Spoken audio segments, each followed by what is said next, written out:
Սիրելի հեռուստադիտողներ, Գոյամարտ հեռուստասերիալում իրադարձությունները գնալով ավելի են խճճվում, և ամեն մի նոր դրվագ ապացուցում է, որ խաղաղությունը մեր հերոսների համար դեռ շատ հեռու է։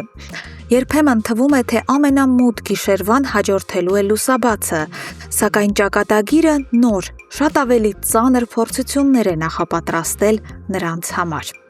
Անդրադառնանք սերիալի եզակի լուսավոր կետերից մեկին։ Ինչպես և սպասվում էր, Դավիթի առողջական վիճակը վերջնականապես կայունանում է, և շուտով նա դուրս կգրվի հիվանդանոցից։ Նրա և Նարեի հարաբերություններն այս ընթացքում սկսում են ավելի ջերմանալ ու զարգանալ, դառնալով իսկական սփոփանք ու հույսի նշույլ այս համատարած քաոսի մեջ։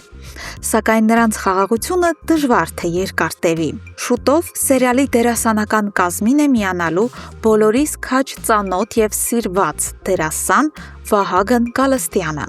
Մեր խորին համոզմամբ և վերլուծությամբ նա մարմնավորելու է հենց Նարեի և Սարիկի հոր կերպարը։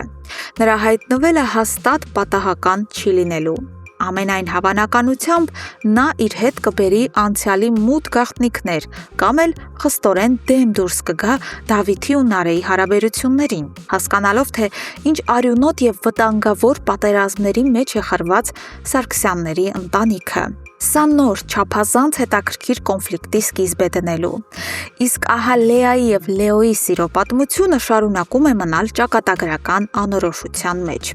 Ինչպես արդեն նշել էինք մեր նախորդ թողարկումներում, Լեան մեկնել է երկրից։ Իրական կյանքում դա պայմանավորված է Լեայի դերակատար, տաղանդավոր դերասանուհի Անի Մեհրաբյանի Հունաստանում գտնվելով և իր ուսումնական քննաշրջանով։ Իսկ սցենարային առումով այս հեռացումը Լեոյին կհասցնի հոգեբանական ծանրագույն վիճակի։ Կանխատեսում ենք, որ Լեոն, մնալով մենակ իր խանդի ու անպատասխան կարոտի հետ, այլևս կորցնելու ոչինչ չի ունենա և ամբողջությամբ կկենտրոնանա իր ընտանիքի պաշտպանության և թշնամիներին ոչնչացնելու վրա։ Այդ թշնամիներից գլխավորը Գրիշոն այժմ կանգնած է կյանքի ու մահվան եզրին։ Հիշենք մեր նախորդ տեսանյութի ցնցող բացահայտումը, երբ Գրիշոն և Մանանը ենթարկվեցին սարսափելի ավտովթարի։ Մեր կանխատեսմամբ երկուսն էլ ողջ կմնան, սակայն Մանանը հնարավոր է ստանա լուրջ վնասվածքներ։ Այս ողբերգությունը վերջնականապես կկոտրի Գրիշոյին։ Ֆիզիկական ցավից առավել նրան կխեղդի մեղքի անտանելի զգացումը, որ իր հիվանդագին և կույր սիրո պատճառով վտանգեց Մանանի կյանքը։ Եվ երբ այս վթարի մասին իմանան Լեոն ու Դավիթը, նրանց ցասումն անկասելի կլինի։ Սա կարող է հանգեցնել երկու ընտանիքների միջև նոր, աննախադեպ արյունալի բախման, որտեղ անգամ Հունանն անզոր կլինի պաշտպանել իր որդուն։ Միևնույն ժամանակ Հունանի ուշադրությունը շեղված է մեկ այլ ճակատագրական խնդրով։ Ավոն շարունակում է ուժեղ հոգեմետ դեղերի ազդեցության տակ գերության մեջ պահել խեղճ Էռնային։ Հունանը կորցնելով ինքնատիրապետումը տակն ու վրա է անում ամեն ինչ քրոջը գտնելու համար։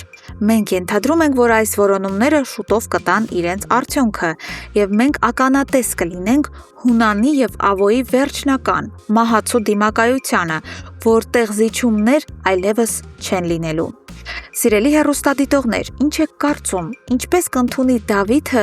Նարեի հոր անսպասելի հայտնությունը և արդյոք նա դեմ կլինի Սիրահարների միությանը։ Գրիշոյի ու Մանանի ավտովթարը վերջնականապես կոչնչացնի արդյոք նրանց հաշտության բոլոր հույսերը։ Եվ ինչ ճակատագիր է սպասվում նենք Ավոյին, երբ Հունանը վերջապես գտնի նրան։ Անպայման կիսվեք ձեր վարկածներով և կանխատեսումներով մեկնաբանություններում։ Մենք անհամբեր սպասում ենք ձեր յուրաքանչյուր կարծիքին։ Շնորհակալություն ուշադրության համար։